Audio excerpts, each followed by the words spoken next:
होमबालाय मेलखौ सामलायनाय मानव गेदेर आफादगिरि आरो दिनै बे लाइमुथि हाथाइनि बिटिए प्राइमारि अफिसाव बिसायख'थि फोसावदिंनायखौ लानानै सावरायनाय मेलाव बाहागो लाफैनो हानाय मानव गेदेर लेङाइ आफादगिरि अमेन बिटिएफनि निरुपमा बरगयारी बिथां, ब्लक कमिटिनि 14 चिरां दुवार ब्लकनि मानव गेदेर आफादगिरि माइस्रि बसुमतारी आरो रिता बसुमतारी बिथां आरो लाइमुथि प्राइमारिनि मावथि नोंथांमोन आरो नुजाफैनो हानाय आंनिनो आंगोनि बयबो लोगोफोर बिब' बिनानाव, आंथ' बिब' गैखाया बे रावबो बिनानावफोर आरो जोंहा बिपिएफ हान्जानिनो इउथनि नुजाफैनो हानाय गासैबो सोद्रोमा आंनि अननाय सिबिनायखौ बावग्रोबाय। दा बाथ्राखौ जोङो फैनायनि उद्देश्यखौ बुंखाबाय, जोङो बिसायख'थिनि थाखाय फैदों। भटआ बावलिया जोंहा आफोद आरोखि बे भटआबो जोङो भटखौ बै बैसागु जानानैसो होयोमोन नङा होमबा? बिफांनि दालायाव दाउखौआलाय गाबबोलायगौ हनै भट होनो जोंखौ लिंबोलायगौ बिदिसोमोन ना? नंना नङा दे? बैसागु बोथोरावसो जायोमोन। नाथाय मा जाबाय 2020 सनाव एकर्डखौ खालामना होबाय प्रमद बर'मोनहा। बे एकर्डनि नामा जाहैबाय बिटिआर। बे बिटिआर एकर्ड खालामबाय 2020 सननि 27 जानुवारियाव आजां गाजां गिदिर रायजो सोरजिनानै लाबोबाय। बे समावनो सुनि मानसिफ्रा आगान होजेनबाय नालाय खुगा खाथेनाय बेमार कर'ना बेरामा जाना होबाय नङा होमबा? बेनो फासयै नै भटआखौ दाना नभेम्बर मासावसो जानानै होबाय। दा जोंहा बिनिनो माने भुगिनांबाय आरोखि एसे एनै फापफोरखौनो। ओंखायनो जों होफेरनो मोनै बोथोराव भटखौ होनांनो जानायाव जोबोद खस्थ' जादों जोंहा। दाख्लै थांबाय गिलु बालु माइ गायनायनि दैज्लां, सान्दुं गिलु बालु सान्दुं, अखाबा अखा, मानसिफ्रा सोलाबलाया। अब्लाबो दोलोफ्रा पार्टिनि मानसिफ्रा बिसेस करि बिपिएफआ सरखार गैया जिहेथु, सरखार गैयैयाव जोंनि दोलोनि मानसिफोरखौ हमथानाय, फारसेथिं जोंनि हारि बिपिएफजों बर' हारि नांथाबनानै दं दे, दस्राजों गैया। रायजो राजाफ्रा मोजाङै साननानै ला, गावनि हारिखौ हमथानानै लाखिनाय बिपिएफ राजखान्थि दोलोनि मावथिफोरखौ हमथानानै लाखिनाय मुखुब खस्थ' जाबोदों। फारसेथिं थाखा फैसा गैया, सरखार गैया नालाय। बे समनिफ्राय फैयै फैयै नै दिनै आगस्ट मासनि गेजेर नांफैबाय। जों मिथिदों जे फैगौ सेप्तेम्बर मासाव बे भटआ जासिगोन। गोलोमनाया दाबो खाराखै जिहेथु भाद्र मासानो खाराखै। भाद्र मासावथ' गोबां बाना जायो, माबा सिला बाना जायोनो, खासि बाना जायोनो, आरो एखमबा होनोनो मोख्रा खाखोमा जायोनो। नै दानो सान्दुं, नै दानो ज्राव ज्राव अखाबो हानानै होयो जाहैदों गोदोनि बायदिबा। दा बिनि गेजेरावबो नोंथांमोनखौ खस्थ' होनो थाखाय जोङो फैनांबाय आरो भट बिनो थाखाय फैनांबाय। जोंल' नङा, बयबो फैगोन जिहेथु बयबो राजखान्थि दोलोआनो फैयो, ओंखायनो जोंबो फैदों। जों बिपिएफ राजखान्थि दोलोनि हाग्रामानि मानसि जोङो नोंथांमोनखौ खालि हाग्रामानि मानसि बा बिपिएफल' फैनांगौ जों बिदिखौ होना। दाथ' आं मिथिनायाव गासिबो बिपिएफनि मानसि नङा होमबा? बिपिएफनि जोब। जों बुङा जे बिपिएफनाल' फैनांगौ, बयबो फै। जों मा होनो नागिरदों, दानि जोंनि थासारिया मा, जोंनि इयुना मा जानो नागिरदों, बेफोर बाथ्राफोरखौ जों बुंलांनो लुबैयो, खोन्थालांनो लुबैयो। लानाय लायै बिथांमोननि खोथा। जोङो दावहा नांबोग्रा मानसि, दावहाजोंसो जोङो उथ्रिबोनाय मानसि साफ्रामबो। दिनै बे दावहाथिलियाव सोरबा एबसु बड'फानि दैदेननायाव आन्दलना जाजेनदोंमोन नंगौ, उपेन्द्रनाथ ब्रह्मनि दैदेननायाव। बिनि सिगाङावबो जादोंमोन उदयसल नामाव, बेफ्राव प्रभाब गोलैयाखै जानो हागौ। खिन्थु बड'फा उपेन्द्रनाथ ब्रह्मनि दैदेननायाव आन्दलना जाजेननायनि गेजेरजों बिनि गेजेरावनो बिएलसिबो जोनोम जाबाय, एनडिएफबि जोनोम जाबाय। बे हाग्रा ओनसोलाव हयथ' एनडिएफबि घाटिमोन नङा होमबा एनडिएफबिफ्रा थायोमोन बे समाव दा संग्राम खालामनानै फैखांनायनि उनाव जों मा मोनखो मा खोमाखो बबे लामाया जोंनि थाखाय थार बोरै थाङोबा जोंहा मा जागोन एथ' गोबाव आन्दोलन खालामखांनायनि उनाव जाय आन्दोलनकारिफोर एनडिएफबि फंबायफोरखौनो बुंदो बिथांमोननि दिनैनि अबस्था मा जोंहाबो सिन्था दङ मानो बिदि जाखो बेफोर गासैबो खोथाफोरखौ जों रायलायनो लुबैयो खोन्थानो लुबैयो दा बेहायनो बिटिआर एकर्डनि बाथ्राखौ आं एसे बुंगोन बिटिसिखौ 2003 सनाव 10 फेब्रुवारियाव एकर्ड खालामदों हाग्रामा महिलारिनि दैदेननायावनो बे खाम्फासार मोनहान खालामदों चन्दन सार मोनहान खालामदों आरोखि 10 फेब्रुवारियाव बिनिफ्राय रायजोखौबो खुंबोदों बोसोरनै इन्टारिम थानायाव मा मावदों रायजोफ्रा मिथिगौ मोनब्रै जिल्ला दादों 40टा समस्तिखौ बानायदों बिनि उनावहाय 2005 आव मोनसे जेनेरेल काउन्सिल फैदों रायजोफ्रा भट होजेननो मोनदों दा बिदि हिसाबै मोनसे रायजोजों सायख'जानाय सरखार रायजोआनो सायख'थारबाय हाग्रामाखौनो चिफ बानायबाय भट होनाय माने रायजोआनो सायख'नाय रायजोजों सायख'जानाय रायजोनो बिबान होजानाय बे बिपिएफ राजखान्थि दोलोआ हाग्रामा महिलारिनि दैदेननायाव 15 बोसोर सासन खालामदों बै बोसोरनैया 17 बोसोर होदोंना बिसोरो बोसोरनैया इन्टारिम बिनि उनाव 2020 सननि 27 जानुवारियाव एकर्ड जाबाय बे गोलाव समाव एबसुआ आरो बे बिटिसि जाया जोंनो आलादा हादोर नङाबा जों गोजोना डिभाइड आसाम 50-50 आवगायावनो होनखानाय ओंखायनो बे आलादा हादोरखौ मोनागौ मानि बर' हारिया माने मुक्ति गैया बर' हारिनो रैखाथि गैया बर' हारिखौ जुदि रैखाथि लाखिनोबा जोंनो आलादा हादोर नांगौ बे हिसाबै सिगाङाव रोनगोरा नार्जारिमोन माबायाव बै बिटिसि एकर्डनि उनाव फार्स्ट प्रेसिडेन्टआ रोनगोरा नार्जारि फैबाय रबिराम नार्जारिया पार्टियाव थांबाय बिनिफ्राय बिनि उनाव नै प्रमद बर' फैबाय आन्दोलन खालामबाय बिसोरो मा आन्दोलन खालामनानै रायखांला गोलाव जायो आन्दोलन खालामनानै जोंनि गेजेराव जेसेबां दावराव दावसि जादों नैबे 15 बोसोरनि गेजेरावबो जाया नङा जादों एबसुआ आन्दोलननि नामाव धरना होबाय थाबाय थांलाय फैलाय खालामनो एखमबा लामा बन्द खालामो माने राजा लामा जथेयो बायदिसिना अब्लाबो हाग्रामा महिलारिनि जौगाखानाय खामानि मावा माब्लाबाबो थाद'आखै गावनि खामानिखौ गाव मावबाय थादों 40टा डिपार्टमेन्ट 40टा बिफानखौ लाबोनो हादों साब डिभिजनफोर गायसननो हादों जायजोंनानै रायजो राजानि खामानिफ्रा मोजां जायो बे डिपार्टमेन्टफोर फैनायनि गेजेरजोंनो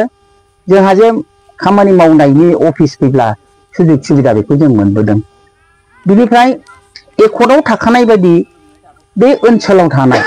बिटिसिनि सिमानि गेजेराव थानाय बायह्रानि नङा दै बाहाय थानाय 3rd ग्रेड आरो 4th ग्रेडनि साख्रि होनो हानाय मोनसे आयेन दङ बेखौ होनो सेन्ट्रेल सिलेक्सन बर्ड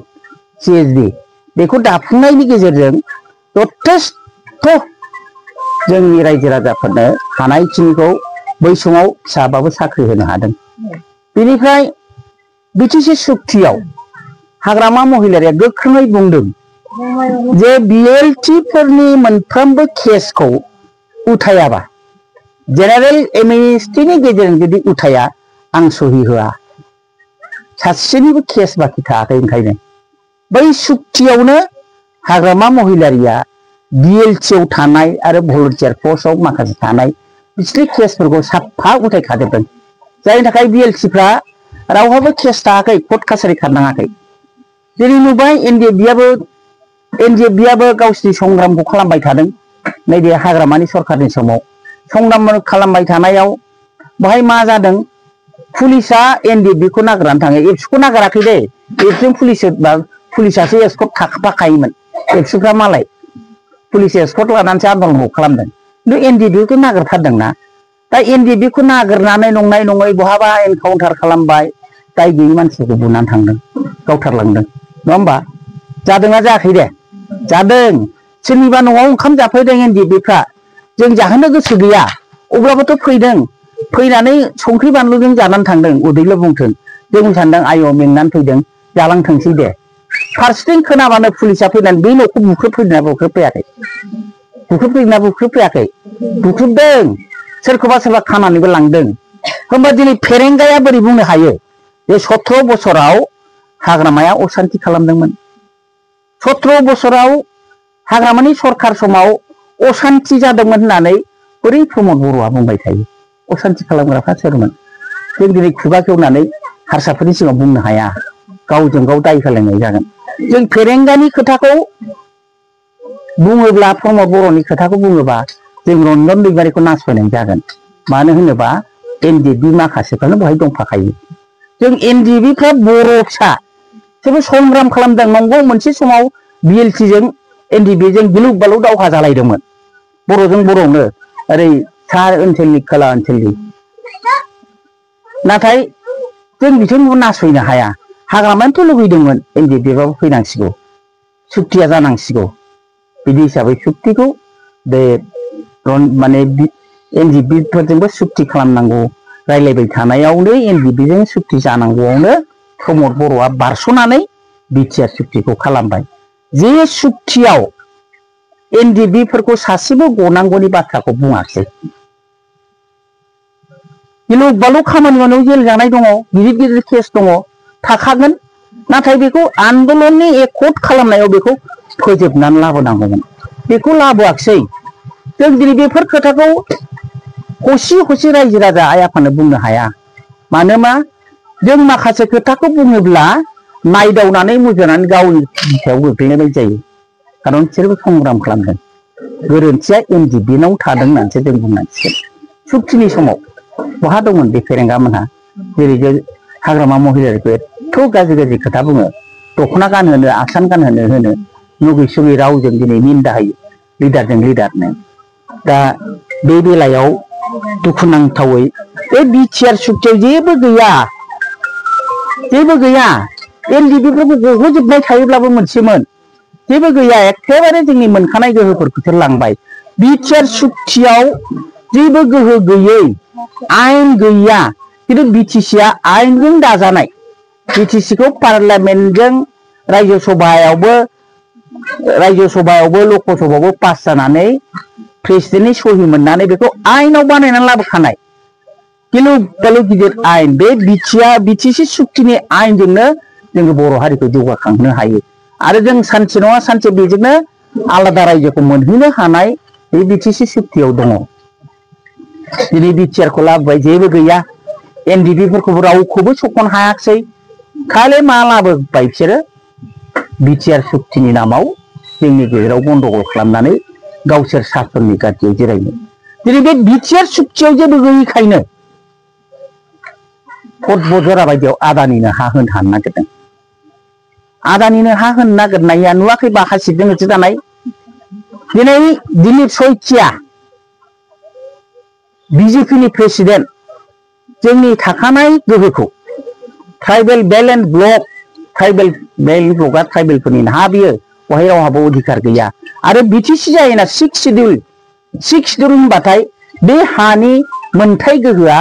जों ट्राइबेलफोरनि ट्राइबेल होनोबा गार' राभा थागोन जोंनि बेवहाय बर'फोरनि थागोन बेवहाय रावबो हाबनो हाया रावबो हाबो बायनो हाया दिनै बिसोर बुंबाय मानो बायनो हाया मानो हारसाफ्रा हा बायनो हाया जुदि हारसाफ्रा हा बायोबा गाबोन जोंनि बे गामियाव लाइमुथियाव हारसाफ्रा हा बायोबा बोसोरसेयानो जानाय नङा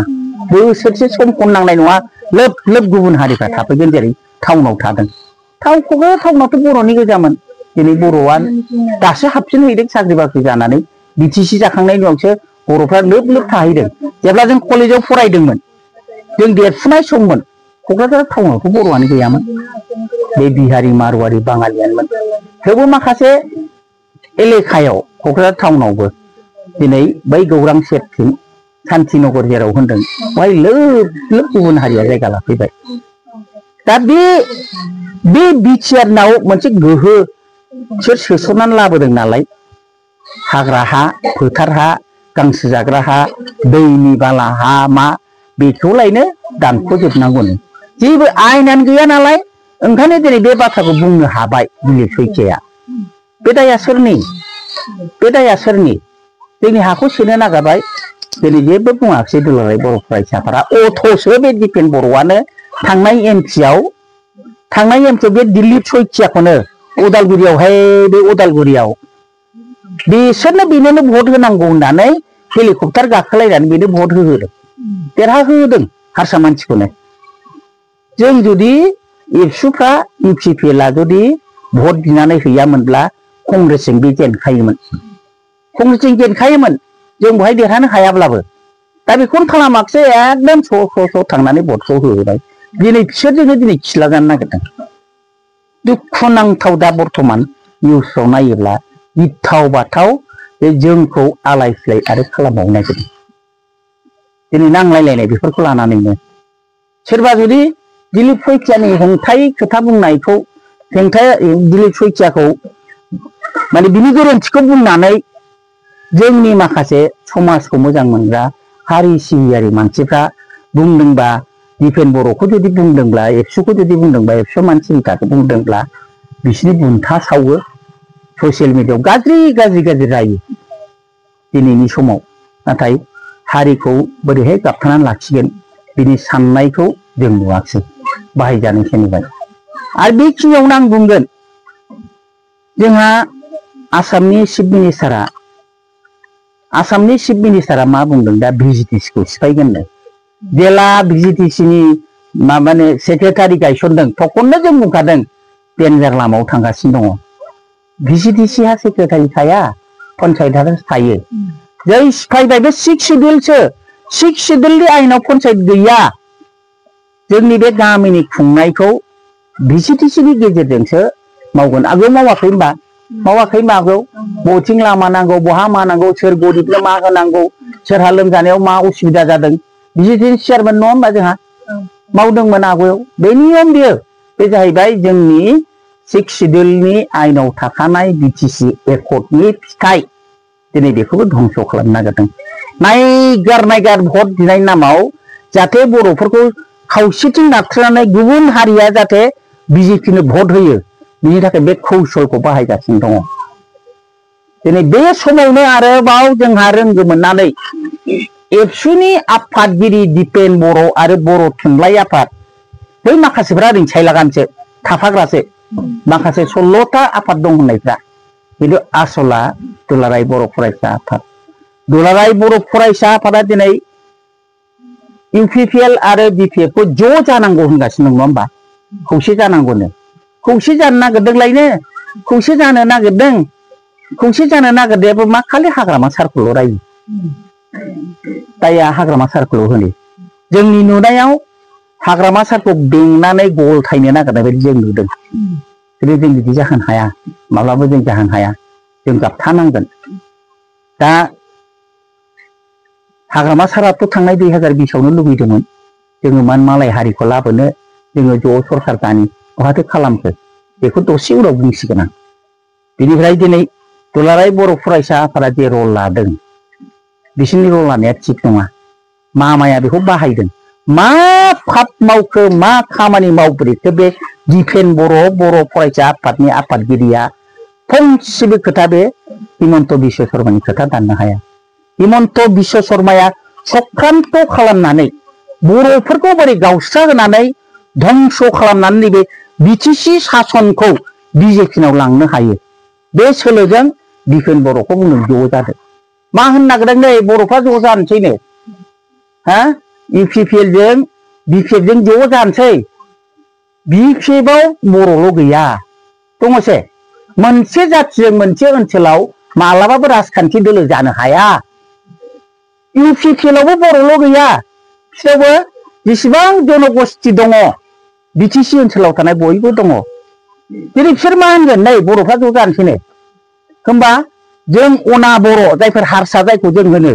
बर'खौ गारनानै गुबुनफोरखौ जों हारसा होना होमबा सावथाल नेपाल बिसोरखौ